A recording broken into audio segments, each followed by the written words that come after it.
yang dibutuhkan oleh kita adalah saudara dan saya ingat cita-cita roh saudara. Tanya kepada roh saudara. Iya kan? Pasti roh saudara akan bilang, saya nggak mau kaya kalau saya masuk neraka.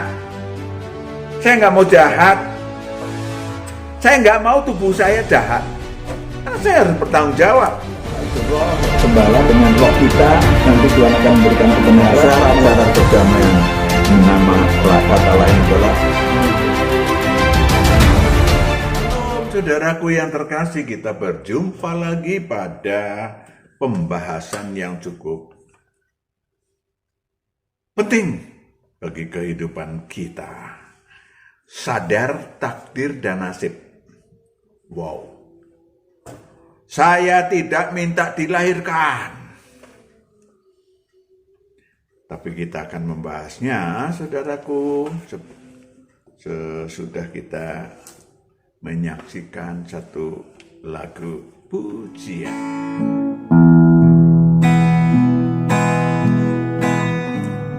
Dari semula telah kau tetapkan hidupku dalam tanganmu, dalam rencanamu Tuhan. Rencana indah telah kau siapkan bagi masa depanku yang penuh harapan. Semua baik, segala yang telah kau perbuat di dalam hidupku. Semua baik, sungguh teramat baik. Kau jadikan hidupku berarti.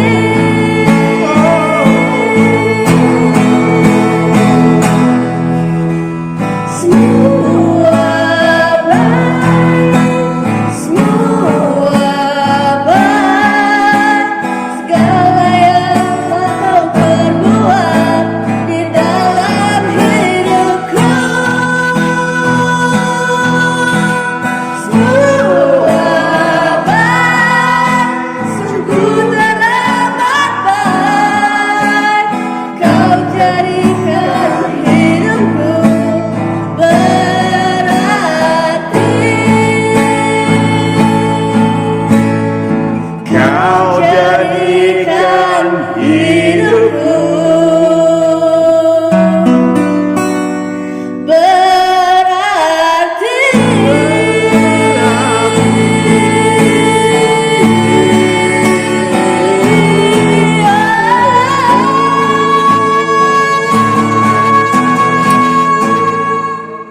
banyak beredar nada sumbang.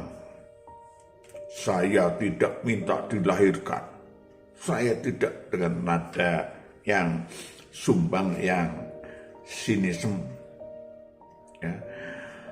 Banyak dilontarkan pada mulut-mulut oknum, kebanyakan generasi Z. Wah. Tatkala muncul konflik dengan orang tuanya, dan biasanya orang tuanya nggak bisa jawab apa-apa.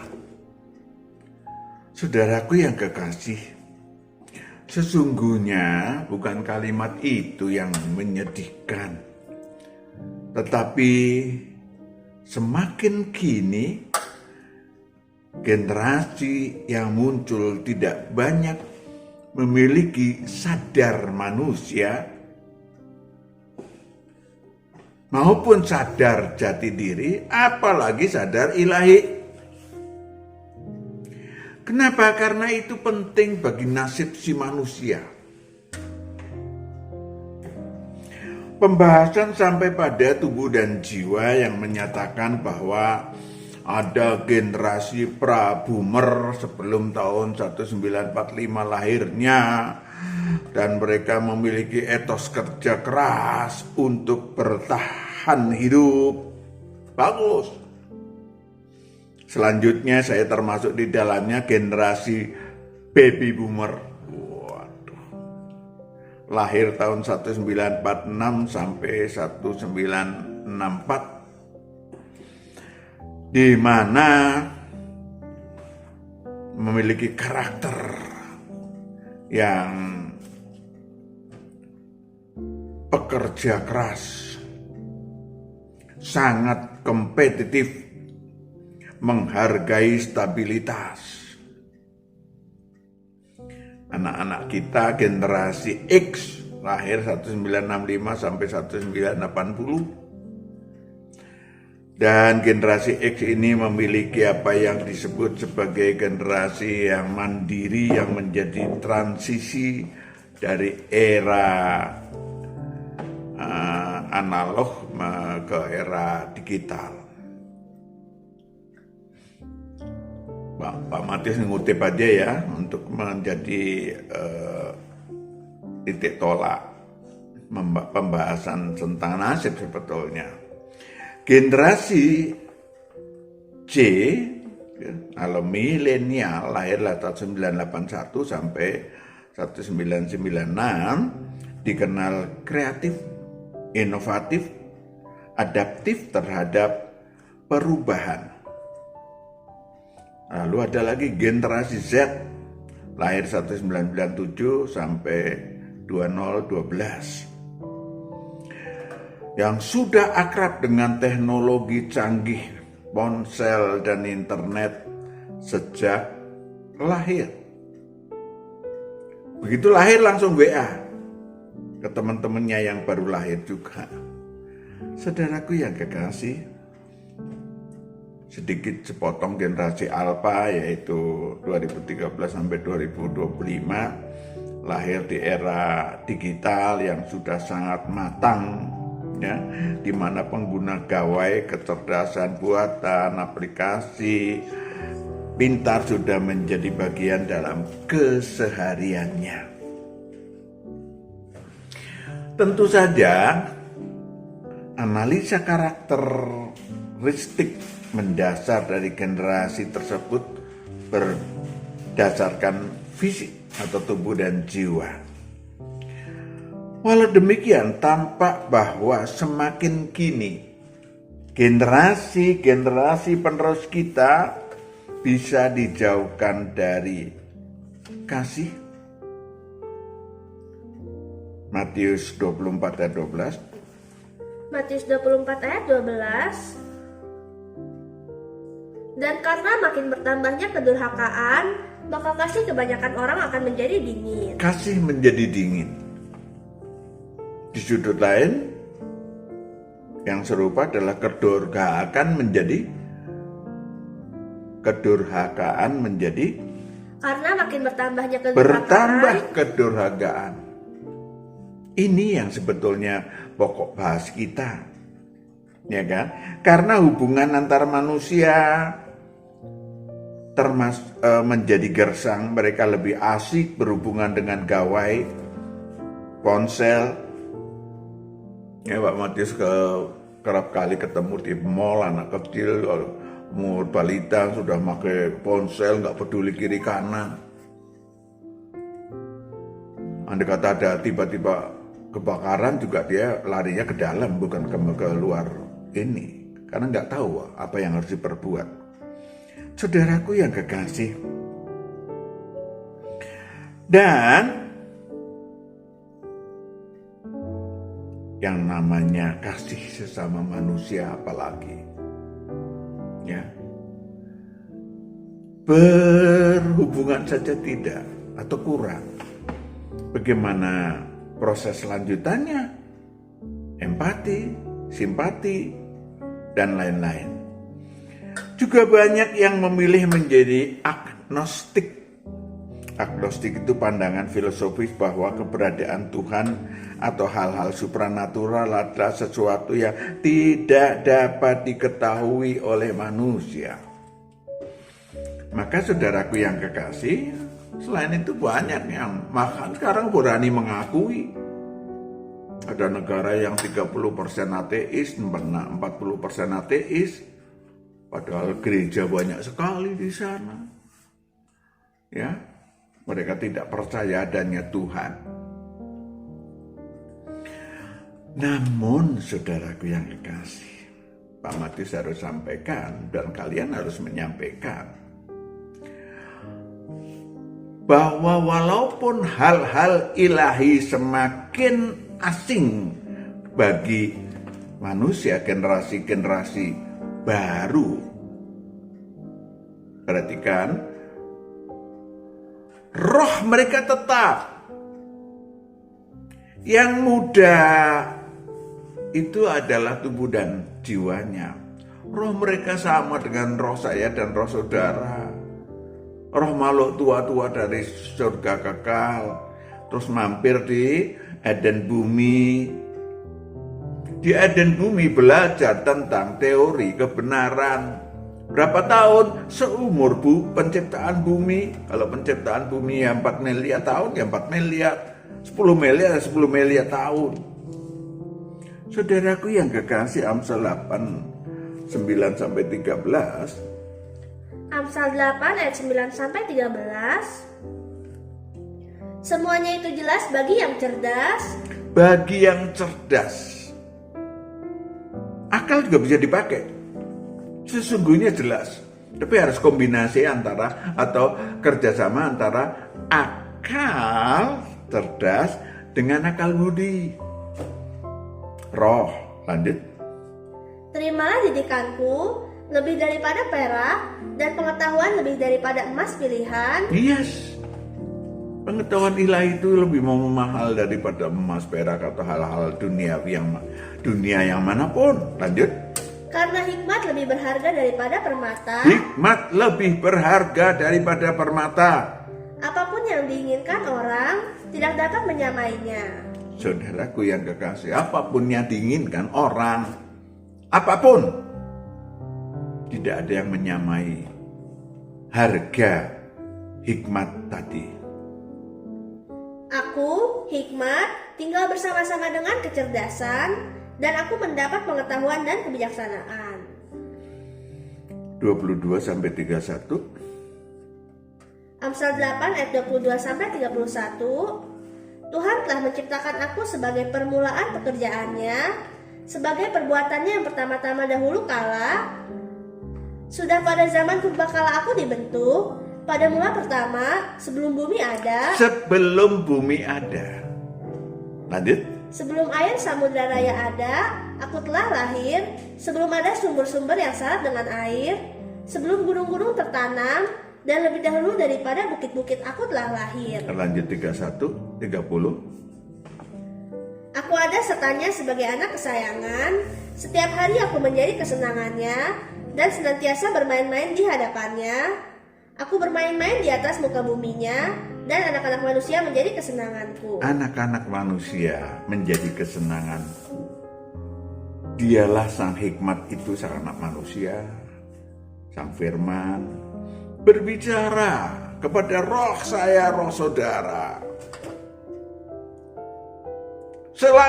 Selama bumi ini diproses, karena belum ada bumi. Bumi itu diproses. Selama itulah roh saya dan roh saudara belajar teori kebenaran. Nah, pertanyaannya, apakah setelah saya dan saudara turun ke bumi menjadi manusia, tadinya makhluk roh ya, menjadi manusia, memiliki tubuh dan jiwa, maka apakah diterapkan gak itu yang udah kita pelajarin bermiliar tahun? Diterapkan nggak? Karena perlu dipertanggungjawabkan. Amsal 8 ayat 34-36. Amsal 8 ayat 34-36. Berbahagialah orang yang mendengarkan daku, yang setiap hari menunggu pada pintuku, yang menjaga tiang pintu gerbangku, Karena siapa mendapatkan aku, mendapatkan hidup, dan Tuhan berkenan akan dia. Tuhan berkenan akan dia. Lanjut. Tetapi siapa tidak mendapatkan aku, Tetapi siapa tidak mendapatkan aku, merugikan dirinya. merugikan dirinya. Semua orang yang membenci aku, mencintai maut. Yes. Maut. Saudaraku yang kekasih, jadi intinya adalah roh saya dan roh saudara itu sudah memilih. Keliru di belakang saya tidak minta dilahirkan, sudah memilih rohnya. Tubuhnya nggak ngerti, tubuhnya itu baru berapa tahun umurnya. Rohnya udah bermiliar tahun usianya, dan sudah belajar waktu di Eden Bumi, sehingga tahu roh Anda sudah mempersiapkan diri. Sekali lagi bermiliar tahun, mau menjadi manusia model apa? Mau lahir di mana? Masuk kaum apa? Masuk suku apa? Taurat apa? Bangsa apa yang menjadi orang tuamu? Itu sudah tertulis. Ada komputer yang super duper canggih bermiliar kali yang ada di bumi ini. Saudara tinggal klik belajar. Jadi saya dan saudara itu bukan tidak salah kalau tidak minta dilahirkan. Saudara dan saya itu memilih kok. Tuhan jangan ACC atau memberitahu kalau kamu resikonya gini, kalau kamu suku ini, kalau resikonya begini, udah ada di komputer. Super duper komputer. Udah ada. Maka saudaraku, sampean dan saya mau jadi model apa? Tapi saya sampaikan dulu dasarnya. Dasarnya adalah sampean dan saya turun ke bumi, dasarnya adalah untuk sukses besar cita-cita ilahinya menjadi anak Allah sehingga bisa pulang ke surga kekal dengan kekayaan ilahi, harta ilahi, status ilahi yang tinggi. Wahyu 6 ayat 8 sampai 10. Wahyu 5 ayat 8 sampai 10. Wahyu 5 ayat 8 sampai 10. Ketika ia mengambil gulungan kitab itu, tersungkurlah keempat makhluk dan ke-24 tua-tua itu di hadapan anak domba itu. Saya dan roh saudara tersungkur di hadapan anak domba. Masing-masing memegang satu kecapi dan satu cawan emas penuh dengan kemenyan. Satu kecapi perjuangan kemenangan, cawan emas. Lanjut. Itulah doa orang-orang kudus. Itulah doa kita, saya dan saudara. Menang di bumi, banyak kemenangan. Masalah itu pelajaran. Chill. Lanjut. Dan mereka menyanyikan suatu nyanyian baru. Katanya, engkau layak menerima gulungan kitab itu dan membuka meterai-meterainya. Kita belajar gulungan kitab. Dengan meterai-meterainya yang tujuh itu karena tak terhingga banyaknya. Lanjut. Karena engkau telah disembelih dan dengan darahmu engkau telah membeli mereka bagi Allah. Sang anak domba berkorban. Kata disembelih itu berkorban. Gambaran berkorban. Untuk ngajar saya dan roh saya dan saudara. Engkau telah membeli mereka bagi Allah dari tiap-tiap suku dan bahasa dan kaum dan bangsa. Dan engkau telah membuat mereka menjadi suatu kerajaan. Menjadi suatu kerajaan. Sampean mau kaum apa, mau suku apa, bangsa apa, agama apa, menjadi satu kerajaan. Dan menjadi imam-imam bagi Allah kita. Menjadi imam-imam Allah. Dan mereka akan memerintah sebagai raja di bumi. Sebagai raja di bumi dilatih. Itulah roh saya, roh saudara. Ya, sampean mau masuk generasi mana, monggo. Maka saudaraku yang kekasih, semakin mengerti sekarang. Kenapa manusia Yesus mati di kayu salib. Supaya apa?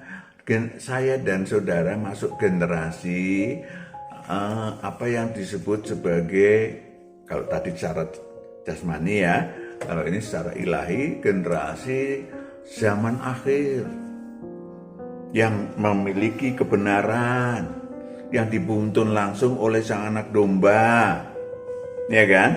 Maka apa yang disebut sebagai contoh sebetulnya sih boleh, bisa saja anak Allah bisa saja bisa menjadi raksasa ya, yang tingginya 100 meter ya, orang-orang yang mau nyalip dia diinjak aja bisa. Kenapa nggak bisa? Tetapi dia menjadi contoh kepada manusia bagaimana mengalahkan iblis, bagaimana mengalahkan masalah-masalah dan belajar kebenaran. Maka menjadi manusia bagaimana berkorban di kayu salib dan membuat suatu apa yang istilahnya Injil Kerajaan Allah dan seterusnya. Saudara, berkali-kali Pak Matius sampaikan bahwa resiko berada di bumi bagi saya, roh saya dan roh saudara sudah diketahui sejak kita turun dari surga. Bahwa 2/3 dari roh manusia itu menjadi begini dan bareng iblis masuk ke neraka kekal. Neraka kekal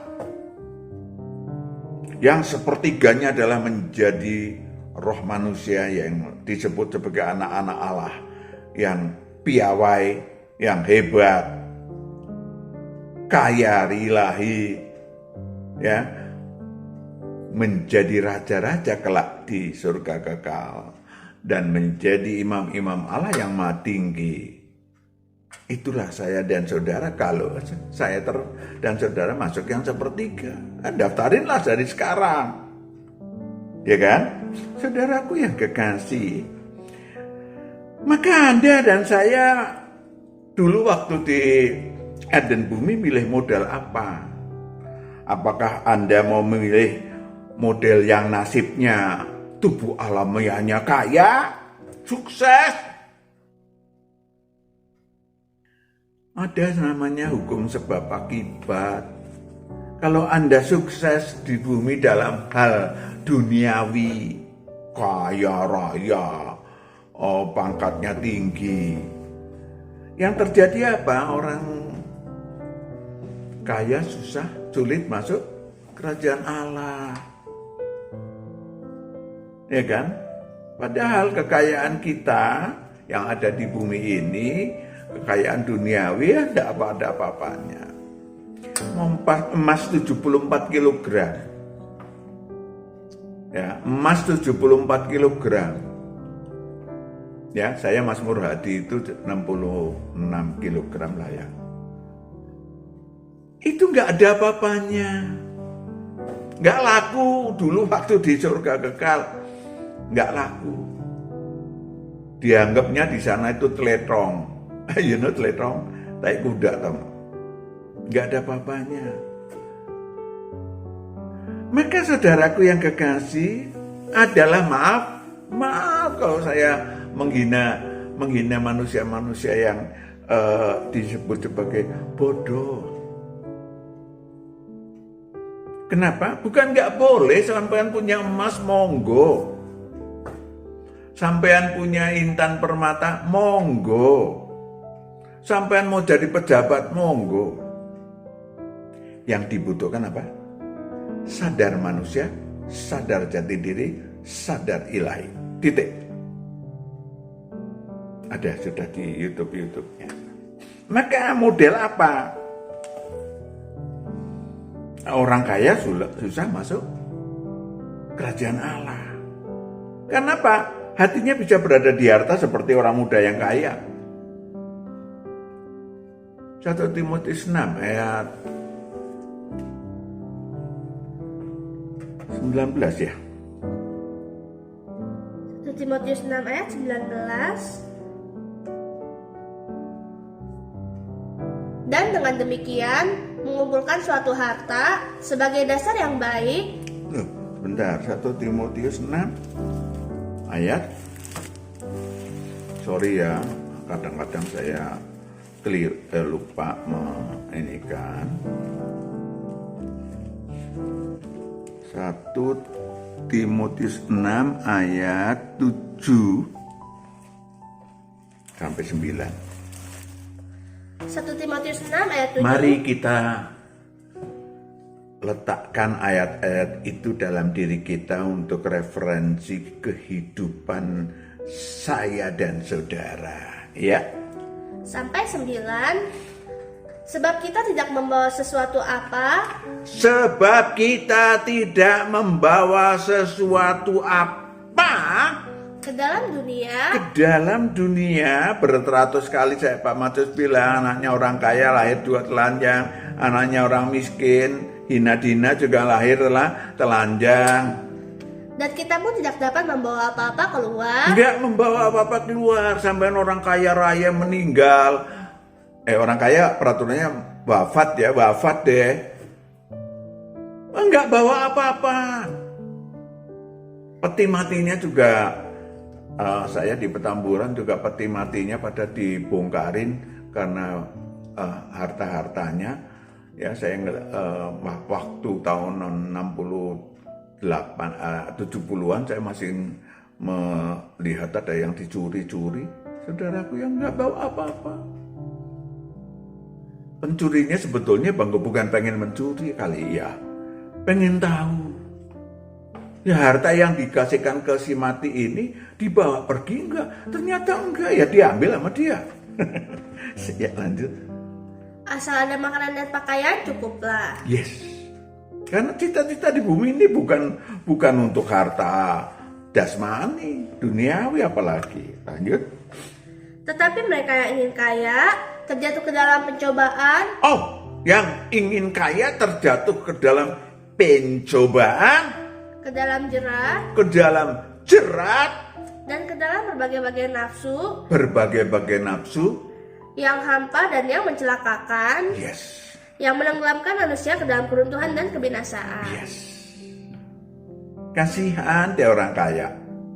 Tapi sekarang, ya, koruptor pun dihormati, ya kan? Karena kaya. Bukan saudara, maksud saya yang menghormatin. Banyak orang di luar sana. Maka yang ingin saya sampaikan kepada saudara, loh Pak, kenapa mereka ingin lahir jadi orang kaya? Ya bisa saja. Kalau dia mau mentobatkan orang kaya, lahir di anaknya orang kaya, tujuannya untuk mentobatkan sehingga bisa orang bertobat, yang orang berdosa bertobat, tentu dia upahnya tinggi. Yaitu namanya dia udah pikir masa-masa. Perkara kemudian di bumi kemudian berubah, ya urusan dialah, pertanggungan jawab dialah, ya kan? Atau ada yang Anda ingin hidup sederhana, asal ada makanan minuman cukup. Yang penting cita-cita ilahi saya tidak tergempur sedikit pun. Cita-cita ilahinya apa? Tanya roh saudara. Menjadi anak Allah yang maha tinggi, yang bisa pulang ke surga kekal. Saudaraku yang kekasih, ada yang mau ngejar, ya, misalnya kayak siapa yang mati di syarat-syarat? Stefanus. Upahnya tinggi walaupun matinya diseret, umurnya masih muda udah mati. Upahnya tinggi. Ya kan? Maka saudaraku yang kekasih, yang dibutuhkan oleh kita adalah saudara dan saya ingat cita-cita roh saudara. Tanya kepada roh saudara. Iya kan? Pasti roh saudara akan bilang, saya nggak mau kaya. kalau saya masuk neraka. Saya nggak mau jahat. Saya nggak mau tubuh saya jahat. Karena saya harus bertanggung jawab. Maka saudaraku yang kekasih, yang dibutuhkan sekali lagi adalah apa yang disebut apa? Apa ya? Iya, yang dibutuhkan adalah tercapainya cita-cita roh kita di bumi. Siap? Karena itu yang utama. Nggak ada waktu kita di Firdaus, di Eden bumi, di Firdaus di halamannya. Di Eden bumi kita cita-cita menjadi orang kaya supaya nggak pengen. Tubuh alamiah kita belum ada. Nggak pengen. Ya. Saudaraku yang kekasih, 30 tahun lebih Pak Matius belajar dan mengajar. Maka saya hanya ingin mengingatkan sekali lagi kepada saudara. Mari kita berperan supaya, saya nggak berbicara generasi, supaya yang ingat aja. Nah, generasi manapun punya roh yang sama, yang ingat saja bahwa mereka andai kata itu anak-anak cucu kita itu membutuhkan ucapan, bentuk, ekspresi yang disebut sebagai kasih, supaya kasih tidak menjadi dingin. Amin. Kasih, tunjukkan itu. Nggak usah saudara, bukan nggak boleh sih, nggak usah saudara bawa Alkitab atau bawa ini menyampaikan gini, tunjukkan aja kasih. Iya kan? Tunjukkan aja kasih.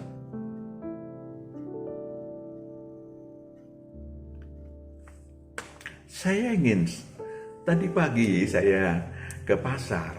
Ya, kadang-kadang saya pengen juga ke pasar. Tadi pagi saya ke pasar, terus saya beli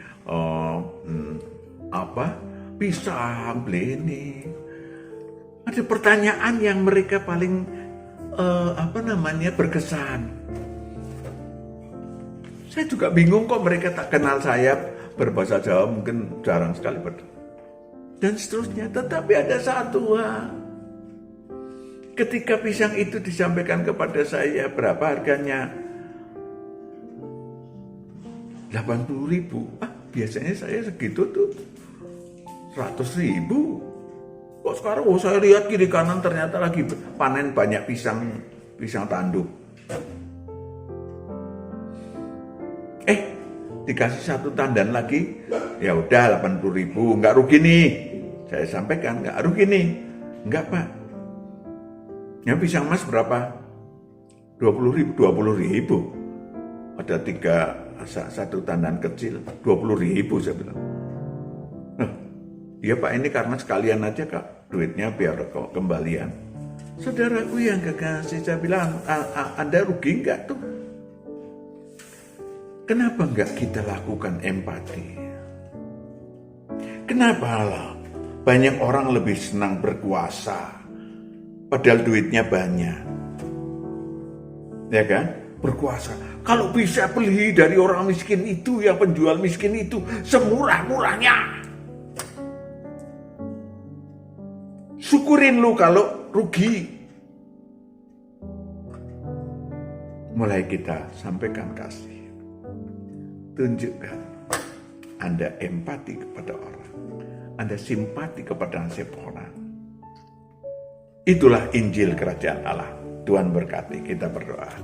Bapa di surga, anak-anakmu siap untuk dipimpin Tuhan menyampaikan kasih yang sudah mulai menjadi dingin, sehingga banyak orang kembali kepadamu di dalam pelukanmu. Dalam nama Yesus Kristus kami telah berdoa dan bersyukur. Haleluya. Amin. Tuhan berkati. Salam.